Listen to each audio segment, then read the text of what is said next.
So hello everyone. सो आज मैं अपने लिए लेके आया हूँ ए इनवर्स निकालने का एक इजी मेथड। सो चलो स्टार्ट करते हैं। जैसे कि अपने पास एक मैट्रिक्स है ए, जिसका ऑर्डर है 3x3। इसके एलिमेंट्स है 1 3 3 1 4 3 1 3 4। अब हमें पता है कि A into A inverse identity matrix होता है, तो इसमें हम वैल्यूज पुट कर देंगे। ए की वैल्यू पुट की 1 3 3 1 4 3 1 3 4। ए इनवर्स अब अगर ए का ऑर्डर 3x3 है तो ए इनवर्स का ऑर्डर भी 3x3 ही होगा। तो इसके एलिमेंट्स को मैं लेट कर लूँगा ए बी सी डी के पी एक्स वाई जेड, मैंने वो लेट के जो नॉर्मली मैथ्स में यूज़ होते हैं। आइडेंटिटी मैट्रिक्स का ऑर्डर भी 3x3 होगा, क्योंकि जब हम दो मैट्रिक्स मल्टीप्लाई करते हैं तो पहले के रोज और दूसरे के कॉलम्स आते हैं रिजल्टेंट मैट्रिक्स में, तो इसका ऑर्डर भी 3x3 ही होगा। और आइडेंटिटी मैट्रिक्स में डायगोनल एलिमेंट्स 1 होंगे और बाकी 0 होंगे। और यहाँ से हम दो मैट्रिक्स मल्टीप्लाई कर लेंगे। तो ये वाली रो ये वाली कॉलम से 1 into A plus 3 into d 3d plus 3 into x 3x, a plus 3d plus 3x। ये वाली रो ये वाले कॉलम से b into 1 b plus 3 into k 3k plus 3 into y 3y, b plus 3k plus 3y। ये वाली row ये वाले column से 1 into c c plus 3 into b 3p plus 3 into z 3z, c plus 3p plus 3z। अगली row हर एक column से 1 into A plus 4 into D 4d plus 3 into x 3x, a plus 4d plus 3x। अब अगला column 1 into B plus 4 into K 4k plus 3 into y 3y। उससे अगला 1 into c plus 4 into p plus 3 into z 3z, c plus 4p plus 3z आ जाएगा। उसके बाद 1 into ए plus 3 into d 3d plus 4 into x 4x। Next 1 into B plus 3 into k 3k plus 4 into y 4y, b plus 3k plus 4y। Last वाली row last वाली column से 1 into c plus 3 into b 3p plus 4 into Z 4z, c plus 3p plus 4z। यहाँ पे identity matrix आते हैं। अब by equality of the matrices इनके elements equal हो जाएंगे। a plus 3d plus 3x 1, b plus 3k plus 3y 0, c plus 3p plus 3z 0।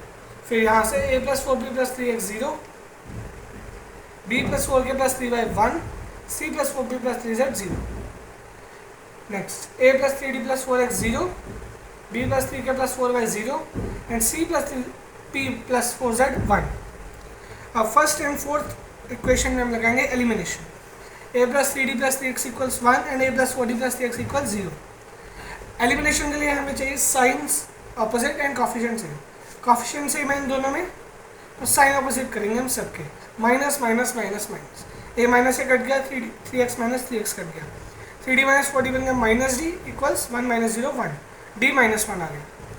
अब इस d को ये वाली इक्वेशन में पुट कर a plus 3 into minus 1 plus 3x, a minus 3 plus 3x, a बन गया माइनस 3x प्लस 3 प्लस 1, जो हम ये वाली इक्वेशन में पुट कर देंगे। a plus 3d plus 4x equal 0 seventh equation में 1 माइनस 3x प्लस 3 पुट कर दिया।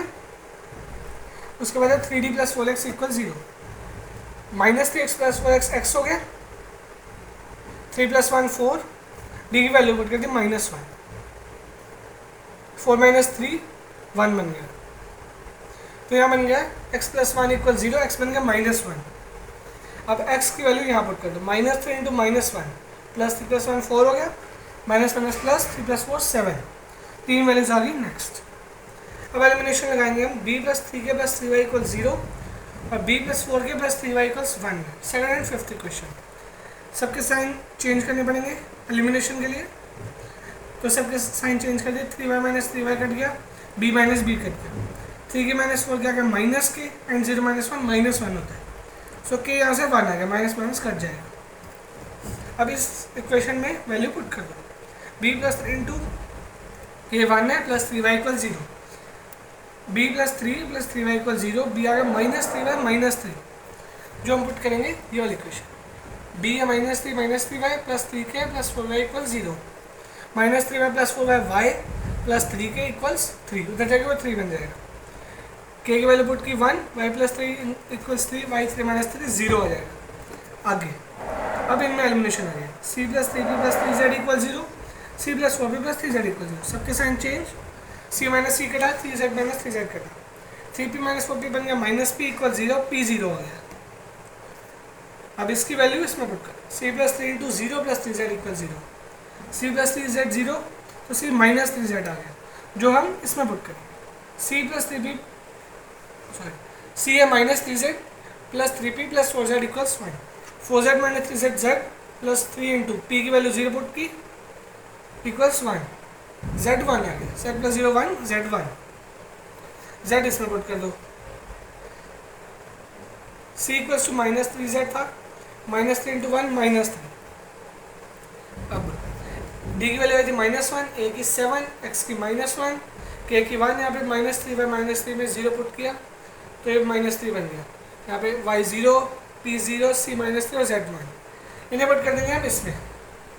a, b और c ये थे 7 -3 -3 ये पुट कर दिए। d, k और p -1 1 0 ये भी पुट कर दिए। x y z -1 0 1 ये भी पुट कर दिए। सो a इनवर्स निकल गया अपना। अब अगर आप इसे कोफैक्टर्स वाले मेथड से करते तो बिल्कुल सेम आंसर आएगा। उम्मीद है आपको मेरी ये ट्रिक अच्छी लगी होगी। सो इसी के साथ मिलता हूँ मैं आपसे नेक्स्ट वीडियो में, तब तक के लिए बाय।